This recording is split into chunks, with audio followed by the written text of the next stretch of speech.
저는 바람둥이, 꽃뱀, 날라리 같은 연애 비속어를 딱히 사실 좋아하진 않아요. 간혹 상담이나 이렇게 라이브 방송을 통해서 소통을 위해 사용할 때가 있지만 가급적 정정해서 다른 표현을 사용하거나 아니면 애초에 이런 단어가 필요한 정서를 논하진 않거든요. 그러니까 남녀 관계는 서로 사랑에 마다하는 그런 관계라고 생각을 하는데 저런 단어로 서로를 평가한다는 건 너무나 미워하기 좋은 프레임이 형성된다고 생각합니다.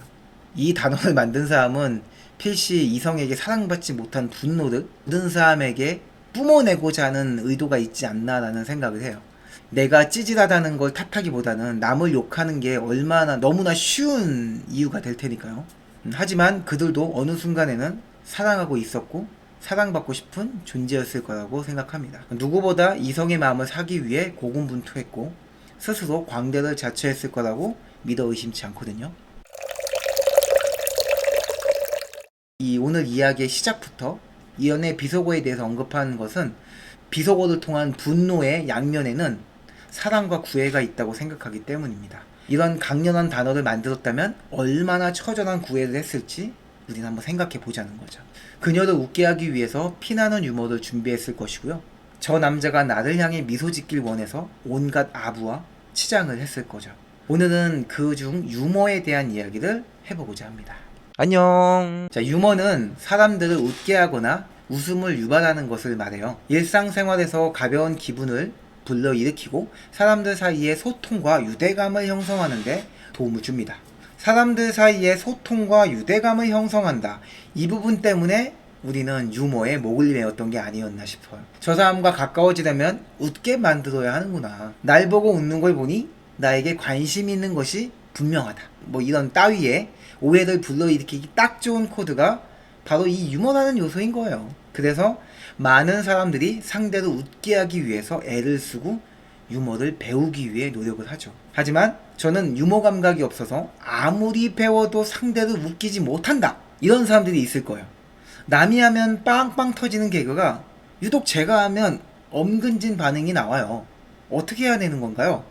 이런 생각을 하는 분들이 있을 거예요. 저는 그런 사람들에게 유머를 하는 것에 대해서 너무나 큰 부담감을 갖지 말라고 말씀드리고 싶어요. 정말로 유머는 연애에 꼭 필요한 것인가? 라고 물어보신다면 저의 대답은 그럴 필요는 없다입니다. 유머는 유머 자체로 존재하는 것이 아니라 어떤 상황과 환경에서 유머가 빛을 발하는 거라고 생각하기 때문이에요. 즉 유머는 우리 연애라는 관계의 보조적 도구라고 생각한다는 거죠. 기완이요. 자, 실생활에서 유머가 어떻게 쓰이는지 우리 한번 생각해 봐요. 유머를 사용하는 것은 필시 상대의 웃음을 유발하기 위함일 거예요. 대부분 웃음이라는 것은 특정 말이나 행위를 통해서 상대를 미친 듯이 재밌게 만드는 게 아니라 어색한 분위기를 타파하기 위한 목적으로 쓰이는 경우가 훨씬 많습니다. 난 당황하지 않았어요. 우리는 어색한 사이가 아니지 않나요? 좀 편한 사이 아닌가요? 라는 내적 친밀감을 위한 사회성의 일환인 것이죠. 가까운 예로 우리가 학교 다닐 때 교수님이 썰렁한 농담을 하는데 아이들은 박장대소하고 웃는단 말이에요. 왜일까? 작게는 지루한 수업 분위기를 타파하고 싶은 의도일 수도 있겠죠. 교수님이 계속 농담을 하면은 이런 지루한 수업이 잠시나마 멈출 테니까.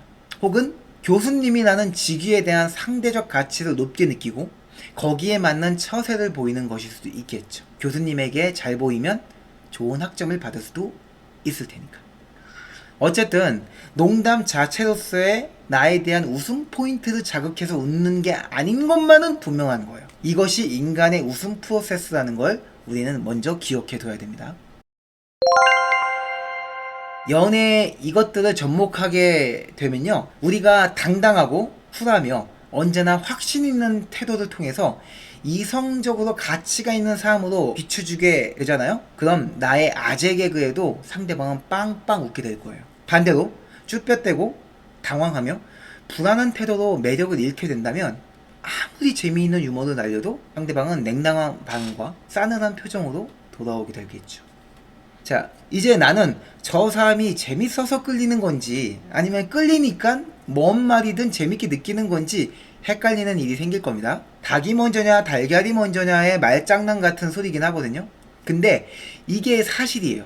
제가 말하고 싶은 핵심은 유머를 매력을 키우는 요소로 접근하고 사용하지 말자는 뜻이에요. 매력의 요소는 유머로만 정해지는 게 아니라는 얘기죠. 그보다 훨씬 다양하고 여러 가지 요소들이 있기 때문에 너무 유머에 매달리지 않도록 해야 돼요.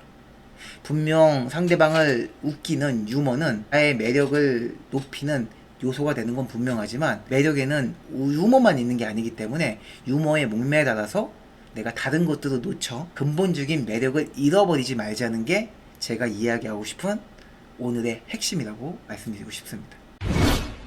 일단은 나는 상대방에게 유머 이상의 개념인 당당하고 확신 있는 태도로 상대방이 나에게 끌려오게 만든다를 기반으로 접근하고요. 그 와중에 유머를 발휘할 수 있는 기회가 되거나 이미 상대가 나에게 끌려오게 된 이후에는 여유 있게 유머를 한번 시도해봐도 좋다, 이렇게 생각을 하는 거죠.